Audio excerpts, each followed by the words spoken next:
Yo, what's up mga kaibigan? This is I2K po again. Ngayon nandito ulit tayo sa channel ni Pinas News Insider. Dito ulit tayo magbibigay ng komento at reaksyon. Kaya samahan nyo ako guys. Let's go! Ito ang nakakagulat. Viral ngayon sa social media. Malubhama ng karamdaman ni Kris Aquino na kasalukuyang nagpapagamot sa Amerika ay panay pa rin ang post nito sa social media laban sa mga Marcos. Kaya naman nilabas ang isang video ng mga netizen na kung saan ibinulgar ang lihim na matagal nang tinatago ng pamilyang Aquino. Kung sino nga ba ang tunay na salarin sa pagpaslang sa ama ni Kris Aquino na si Ninoy Aquino. Gloria Macapagal Arroyo, di ba? Rodrigo Roa Duterte. Bakit si kapatid mo, yung kuya mo si Raulo, hindi niya ginamit na Simeon Benigno Juanco? Bakit walang ganon? Dahil alam ng kuya mo kung sino nagpapatay sa tatay nyo. Ha? Huwag masyadong nagmamalinis, Chris. Ito rin ang dahilan kung bakit hindi magamit-gamit ng kapatid ni Kris Aquino na si dating Pangulong Noynoy Aquino ang apelyido ng ina sa pagkadalaga na Juanco. Dahil alam nito kung sino talaga ang nag-utos na ipapaslang ang ama. Samantala, kapalpakan ng mga dilawan sa nagdaang ilang dekada ay sinisisi pa rin hanggang ngayon kay dating Pangulong Ferdinand Marcos Sr. Gumagawa na naman ng malaking ingay ang mga dilawan. Ngayong Marcos na naman ang nakaupo sa Malacanang. Niluluto na rin nila ang ganito kaaga na si Risa Hontiveros ang itatapat nila sa susunod na eleksyon kay Sara Duterte sa pagkapangulo. Samantala, Risa Hontiveros itatapat nila kay Inday Sara. Tatawanan lang sila ng mga tao guys. hindi naman napigilan ng mga netizen na magbigay ng kani-kanilang hinaing at komento sa mundo ng social media. At ayon pa sa kanila, sorry po, sa totoo lang, si Madam Cory Benta Aquino, hangad niyang maghirap tayong Pilipino at si Sir Pinoy Masapano 44 Aquino. Kulang po sila ng malasakit sa bansa at sa mamamayan. Pero lang tapos naman ang kaligayahan nila. Sa akin naman, move on na lang tayo. Dahil tapos na ang bangungot ng Pinas at Pilipinos sa mabigat na pagsubok. Bumangon na lang tayong muli at magtutulungan magkaisa sa pag-unlad ng bansa natin. God always be with us. Ganyan talaga mga antay. Basta't makakontra lang kahit ano gagawa ng issue. Basta hindi aayon sa paningin nila, bawal yon. Ang tingin nila, sila lang ang mga tao na tama at may karapatang mabuhay sa mundo. Huwag magtaka. Buong buhay ng mga yan, hanggat may hininga, walang gagawin kundi pagkontra. Sila lang naman. Dapat nga niyan ay buong Pilipinas. FEM is a true hero. Inggit lang talaga sila. Di matanggap ang katotohanan na gising na ang bayan sa kasinungalingan. And kaugnay nga sa balitang ito, ay nagbigay naman ng reaksyon at komento ang isang solid DDS at magaling na vlogger na si Badong Aratiles.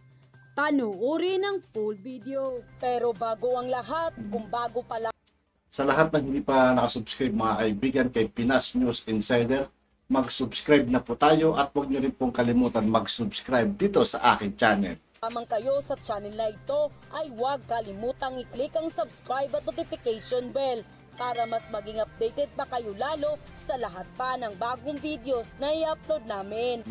Lahat ng ibinibintang ninyo na walang katarungan, wala pa rin kayong natatamong katarungan, buhat nung kayo ay nakipaglaban sa mga Marcos, marami pa rin inustisya. Ipagpalagay na nating tama yan. No? Maraming injustices nung panahon ni Marcos. Ang sinundan ba ni Duterte si Marcos? Bakit kayo nananawagan ngayon? Ang sinundan ba ni BBM yung tatay niya?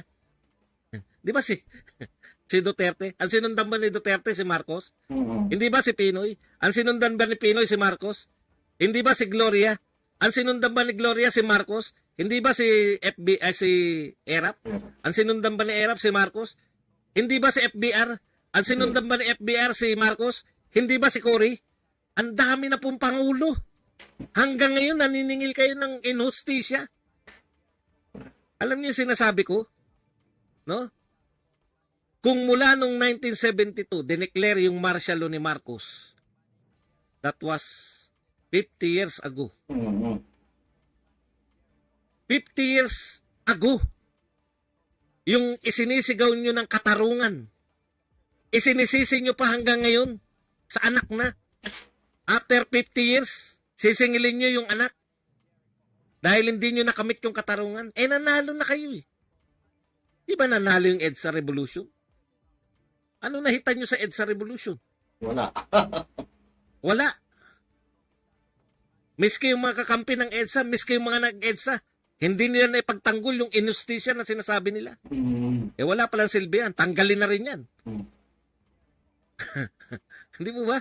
Tanggalin na rin yung selebrasyon ng EDSA na yan. Miski pala sa inyo, walang silbi. Biktima ka noong 1972.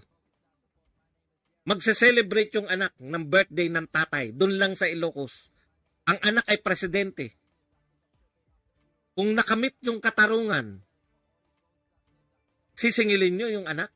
After 50 years, yung paniningil? Grabe namang utang niya. Walang expiration.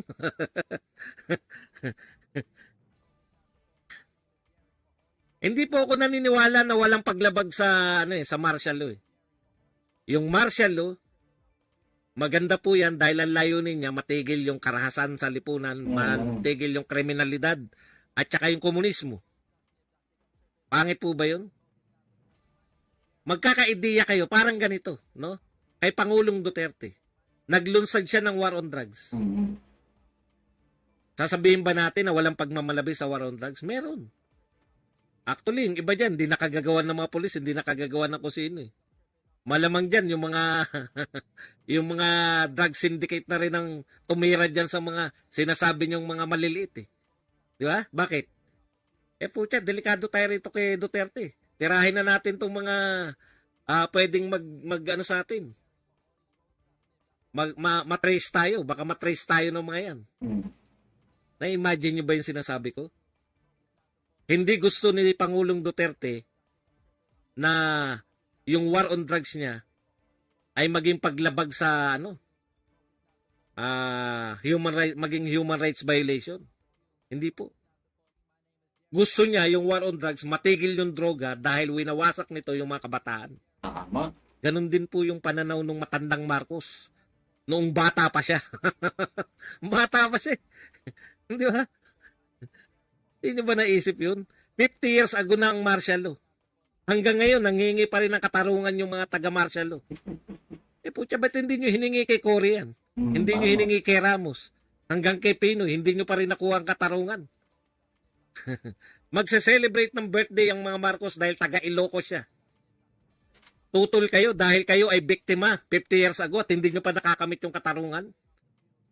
Naging senador, naging congressman ka na sa Tolocampo. Ilang taong ka ba naging congressman? Ang daming humalili sa yung congressman. Hindi pa rin kayo nakagawa ng batas para ipagtanggol ang inyong sarili. Yung mga sinasabi nyong biktima. Yun yung sinasabi natin eh. Kung katarungan ang hinihingi ninyo na naganap nung martial law pa, tapos hinihingi ninyo sa anak na 50 years ago,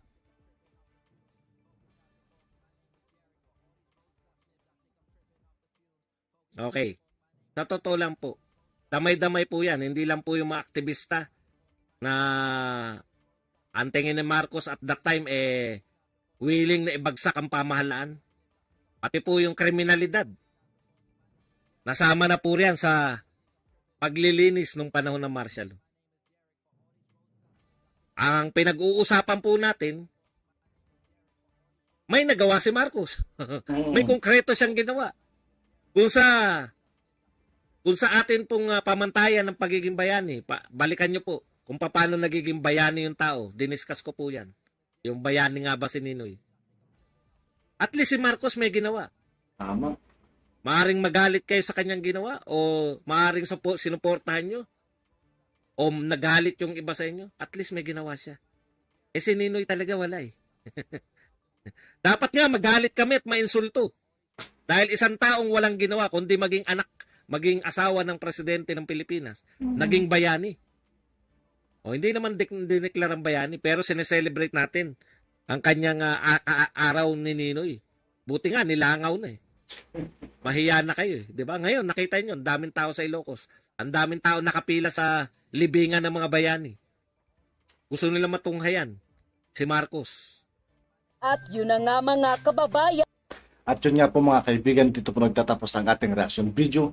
Muli ako po si I2K ng Sundalo ng Dunggalo at 811. Maraming salamat sa patuloy na pagsuporta. Yeah, peace out.